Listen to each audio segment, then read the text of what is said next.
सब network crime world को subscribe करें, बेल आइकन दबाएं और अपडेट पाएं।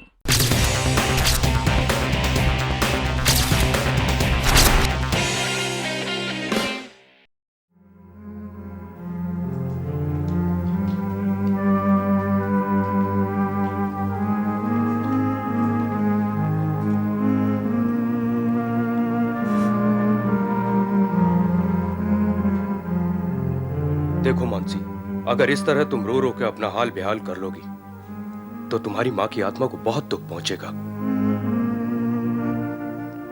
और वैसे भी भगवान की मर्जी के आगे किसी का बस नहीं चलता मानसी। ये सब क्या हो गया अमर?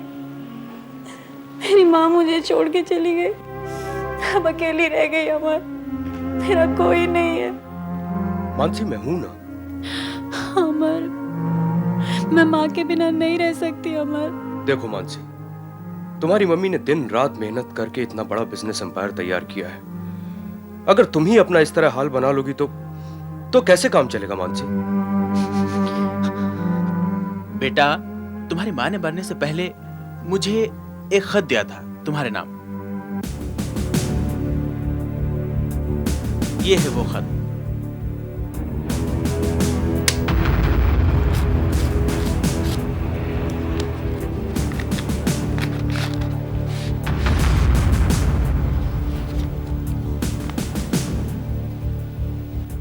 बेटा, ये खत तुम्हें तब मिलेगा जब मैं इस दुनिया से जा चुकी होंगी।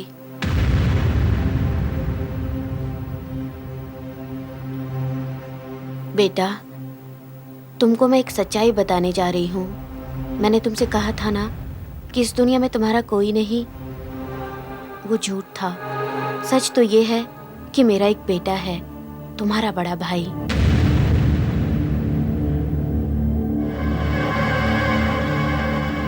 वो कहाँ है ये मैं भी नहीं जानती। पैदा होते ही मैंने उसे अपने से अलग कर दिया था, क्योंकि वो मेरी नाजायज औलाद थी। एक बिन ब्याही माँ की संतान। अब से 30 साल पहले 8 मार्च 1971 को मैंने डॉक्टर बत्रा के मैटरनिटी होम में उसे जन्म दिया। लेकिन एक अपराध बोध, एक पाप का एहसास हमेशा मुझे रहा कि मेरी औलाद, मेरा बेटा न जाने कैसा होगा, कहाँ होगा। मेरी वसीयत के मुताबिक मेरी आधी प्रॉपर्टी का मालिक वो होगा, लेकिन मैं उसका नाम तक नहीं जानती। वो कहाँ है, कैसा है, ये तुझे पता लगाना होगा। और ये तुझे सिर्फ डॉक्टर बत्रा ही बता सकते हैं। वो डॉक्टर बत्रा जिनका एमजी रोड के आखिरी सिरे पर ममता मैटरनिटी होम है। मैं एक डॉक्टर हूँ और डॉक्टर का फर्ज है इंसान और इंसानियत की सेवा करना। और मैंने जो कुछ भी किया है, मैं समझता हूँ मैंने अपना फर्ज निभाया है। डॉक्टर साहब, आप तो मेरे लिए भगवान हैं। आपने मेरी सूनी गोद को खुशियों से भर दिया है। नहीं रचना, मैंने ऐसा कुछ नहीं किया है। मैंने जो भी किया है इस बच्चे के लिए किया है। इस बच्चे की माँ इसे जन्म देने से पहले ही मार देना चाहती थी।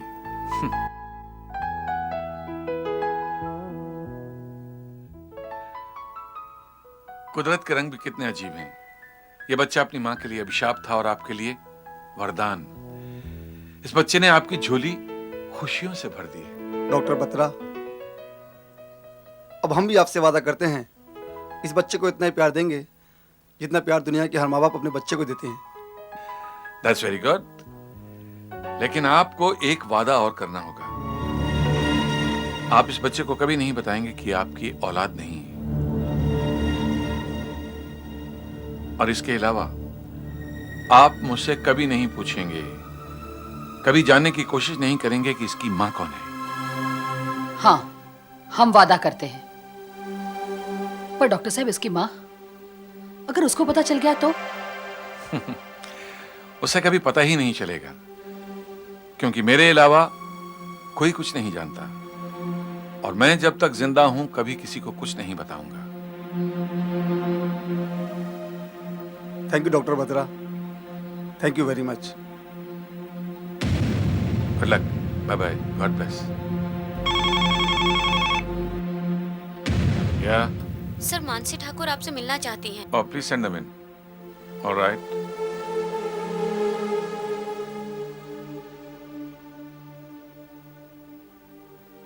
Doctor Batra, Please come in. बैठिए। मेरा नाम मानसी है, मानसी ठाकुर। हेलो मानसी। मैं गीता परमार की बेटी हूँ।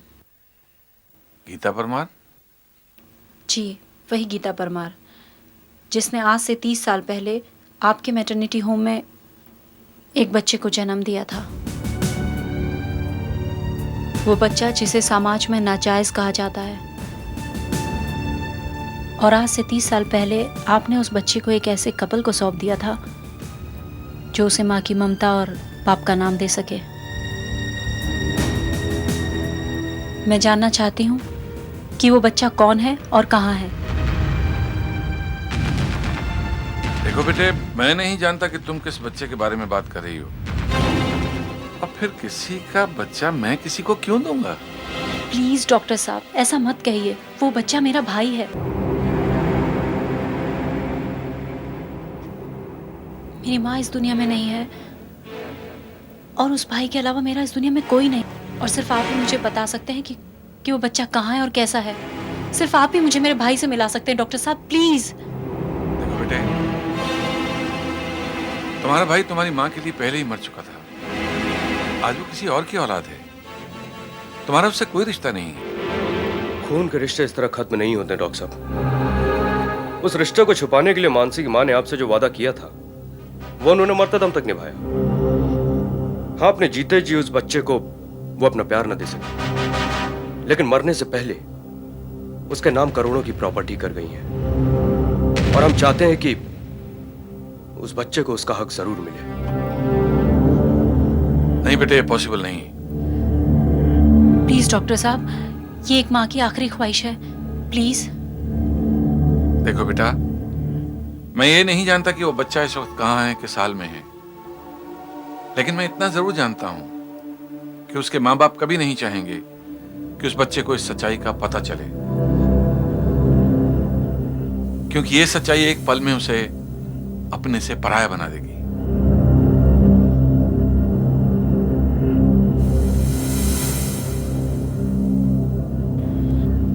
डॉक्टर साहब, आप बस एक बार मुझे मेरे भाई से मिलवा दीजिए।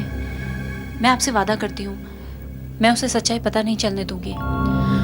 मैं जिंदगी भर अपने भाई के प्यार के लिए तरसी हूँ। मैं सिर्फ एक बार देखना चाहती हूँ डॉक्टर साहब, प्लीज प्लीज डॉक्टर साहब।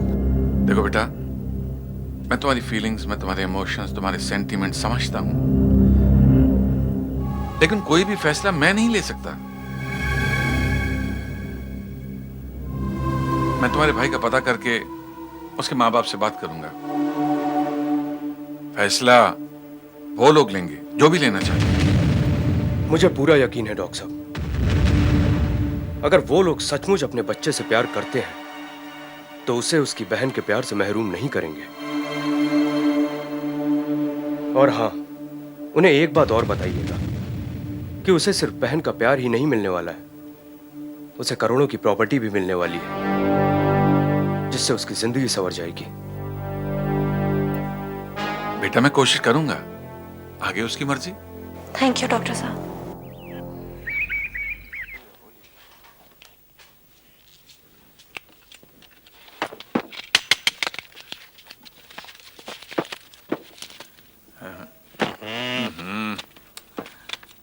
क्या बात है अंकल, क्या तलाश कर रहे हैं आप?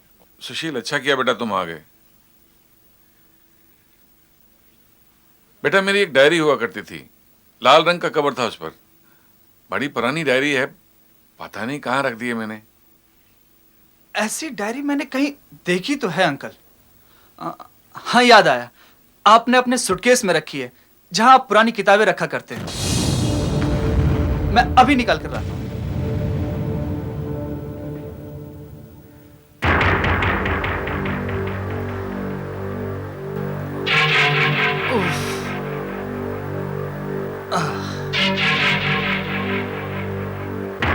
Oh my God. जाने कब से रखे हैं अंकल ने ये सब किताबें। कितनी धूल जमी हुई है। शायद अंकल की लाल डायरी यही है।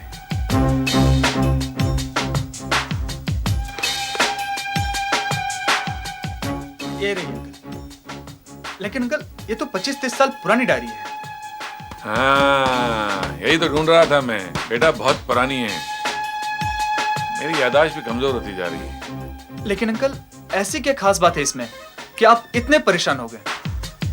इसमें वो हकीकत है बेटा जो मेरे अलावा कोई नहीं जानता। अगर कोई जान जाए तो कयामत आ जाएगी। मैं कुछ समझा नहीं अंकल। अच्छा है नहीं समझे, कुछ बातें ना समझी जाएं तो बेहतर रहता है।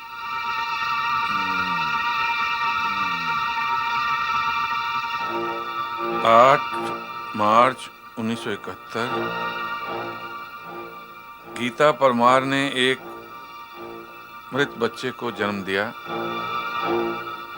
और आज के ही दिन सुलोचना महेंद्र नाथ ने भी 8 साल के बाद एक बच्चे को जन्म दिया। Mahendra Nath Rathi, Rathi house, 6th cross road, Juhu,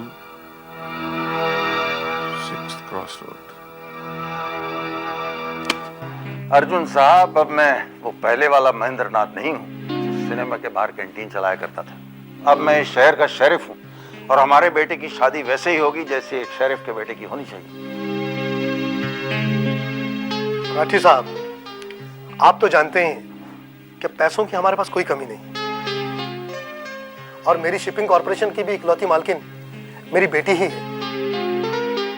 इसलिए लड़कों की कोई कमी नहीं है। लेकिन ये आपके बेटे मानव को पसंद करती है और ये हमारी खुशकिस्मती है कि आप हमारी बिरादरी, हमारी कास्ट के निकले। अगर मानव किसी और कास्ट का होता तो वो अरबोपति ही क्यों ना होता। हम अपनी बेटी की शादी हरगिज ना करते।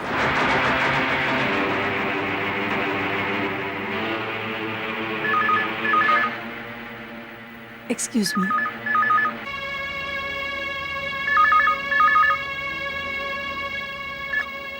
हेलो जी, मैं सलोचना राठी जी से बात कर सकता हूँ? जी बोल रही हूँ। आप कौन बोल रहे हैं? जी मैं डॉक्टर बत्रा बोल रहा हूँ। डॉक्टर बत्रा? मुझे उम्मीद है आप मुझे भूली नहीं होंगी। जी नहीं, आपको भला हम लोग कैसे भूल सकते हैं? कहिए, आज हमारी याद कैसे आ गई? जी मैं आपके बेटे के बारे में कुछ बात करना चाहता था। It is very very important. अगर आप कहें तो मैं आ जाता हूँ या फिर... नहीं नहीं, मैं आ जाऊंगी, बस अभी आती हूँ। Okay, thank you so much. क्या बात है, किसका फोन था? वो मेरी एक पुरानी सहेली है, उसका एक्सीडेंट हो गया, मुझे जाना पड़ेगा। If you don't mind, please may I? कोई बात नहीं, आप जा सकते हैं। लेकिन मम्मा, ये सब? बस बेटा, मैं थोड़ी ही देर में आ जाऊंगी, प्लीज।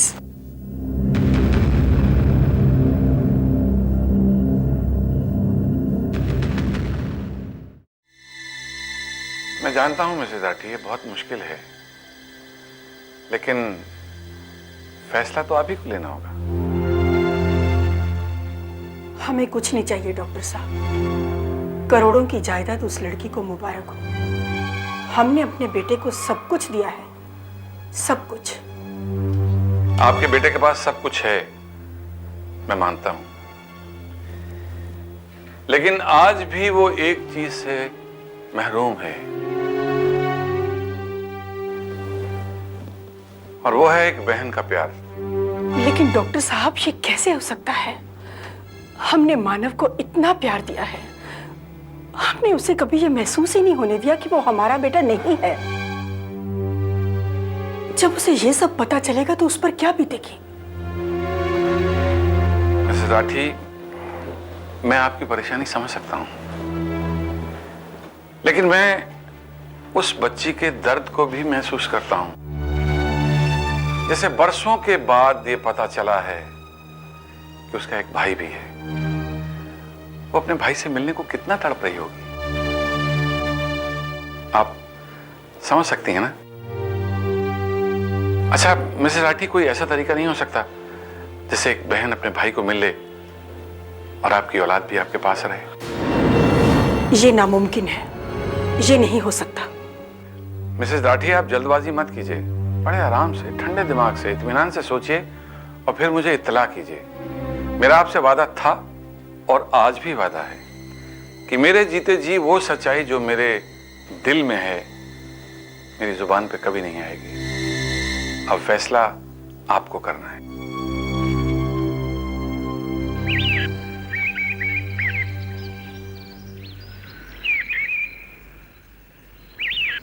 फैसला तो मैं बहुत पहले कर चुका हूं बेटी, इसलिए अपनी वसीयत में सब कुछ अपने इस नाती के नाम कर दिया है मैंने। हाँ बेटी, मैं जानता हूं तेरी नजर में तेरा पति चाहे कितना अच्छा इंसान क्यों नहीं हो, लेकिन उससे तेरे साथ शादी सिर्फ दौलत के लिए की है।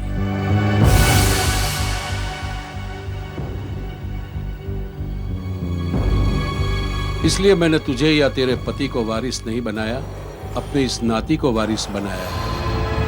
अगर पिताजी मेरी कोई संतान नहीं होती तो ये सारी दौलत यतीम खानों को दान में दे दी जाती।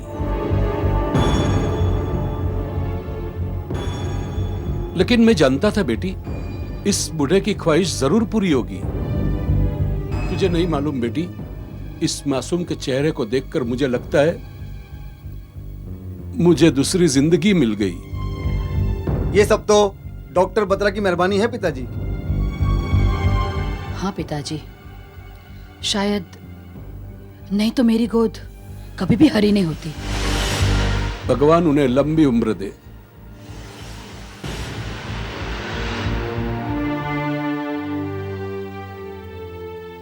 ये तुम क्या कह रही हो सुलोचना? मैं ठीक कह रही हूँ। डॉक्टर बत्रा ने मुझे इसीलिए बुलाया था। हे भगवान, मैं तो भूल ही गया था कि मानव हमारा बेटा नहीं है, और अब 30 साल बाद अचानक। नहीं सुलोचना, अगर मानव को यह पता चल गया कि हम उसके माँ बाप नहीं है तो वो तो यही समझेगा कि हम 30 साल तक उसे धोखा देते रहे। सुलोचना, अगर उसका विश्वास हम लोगों पर से उठ गया तो दुनिया पर से उठ जाएगा।